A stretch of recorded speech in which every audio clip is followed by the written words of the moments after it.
Hi, first grade. I wanted to share with you one of my favorite St. Patrick's Day stories. It's by an author. His name is Tommy DePaulo, and it's called Jamie O'Rourke and the Big Potato.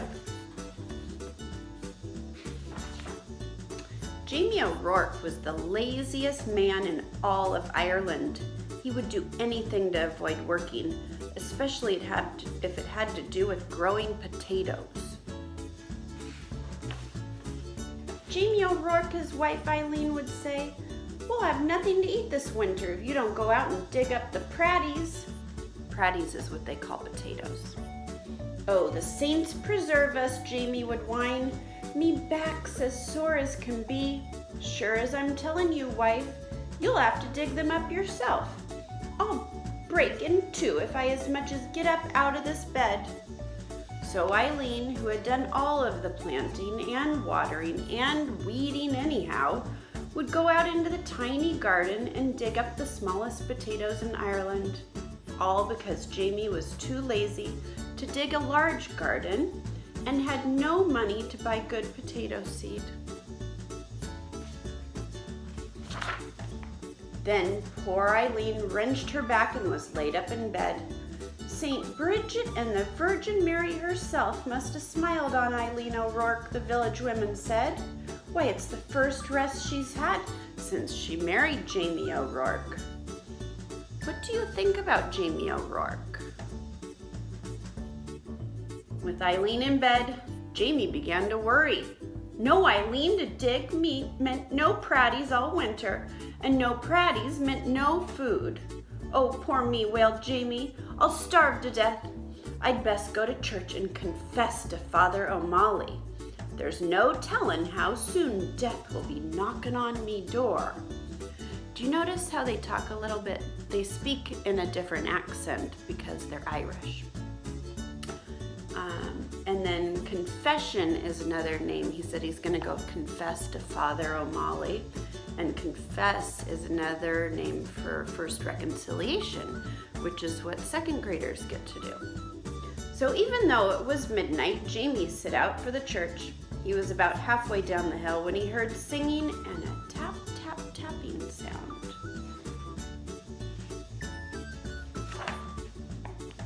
"Sure, and I wouldn't be knowin'," whispered Jamie, "but I'd swear it's a leprechaun."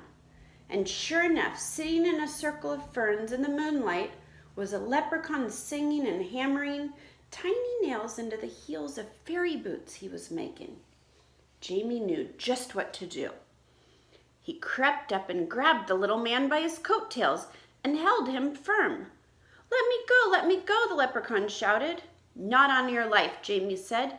"Not until you show me where you keep your pot of gold."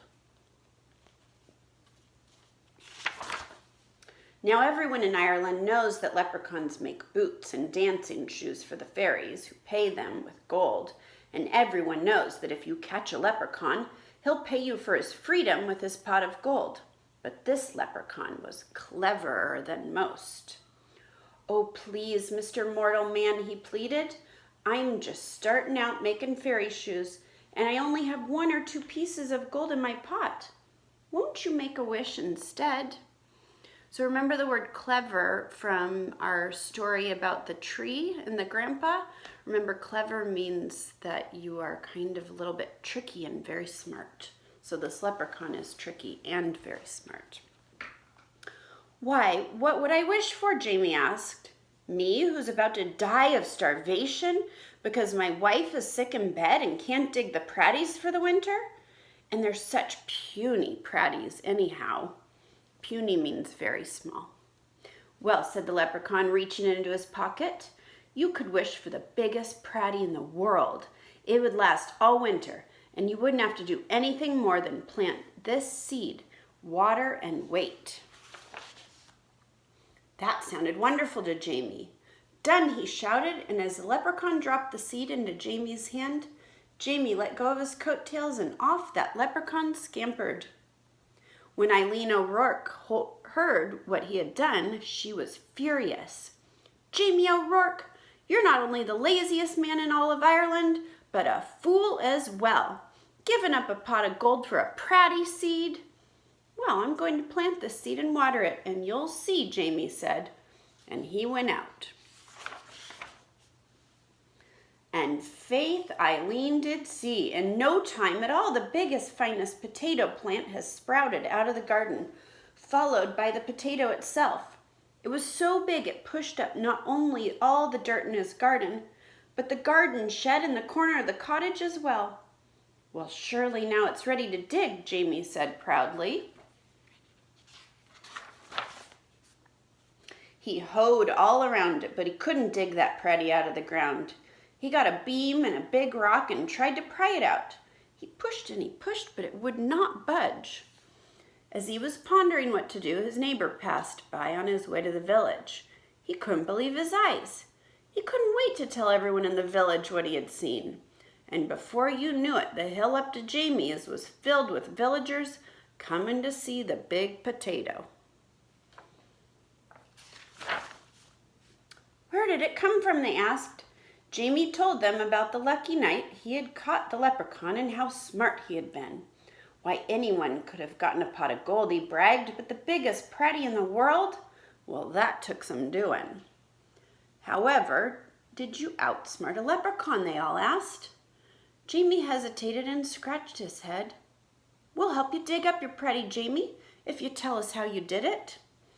And they grabbed shovels and hoes and started to dig. They dug and they dug and they pushed and they shoved until the potato flew up out of its hole. It rolled down the hill faster and faster until it reached the bottom, where it bounced up as high and came to a stop, wedged between the stone walls on either side of the road. What to do now?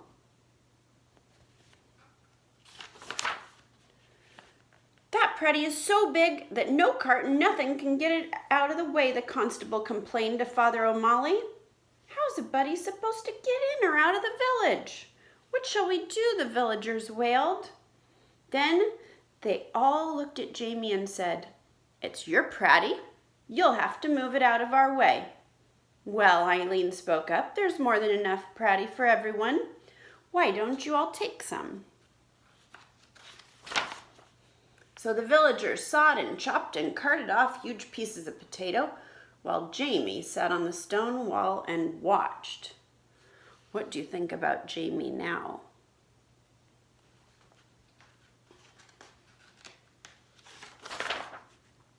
All winter long, everyone had potato to eat and eat and eat until no one wanted to see or hear of a potato again.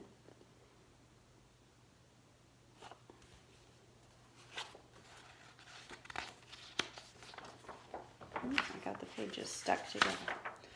In the spring, Jamie said, I saved a potato eye for a seed, and it's just about time to plant it. Oh, no, the villagers cried. If you promise not to plant it, Jamie, we'll promise before St. Patrick and all the saints to see that you and Eileen always have plenty to cook and eat. We don't want another giant Pratty around here. Jamie smiled and agreed. What a perfect life for a lazy man. And so you see, darling Eileen, Jamie told her, I wasn't such a fool with that leprechaun after all. And Eileen had to admit that Jamie O'Rourke was right.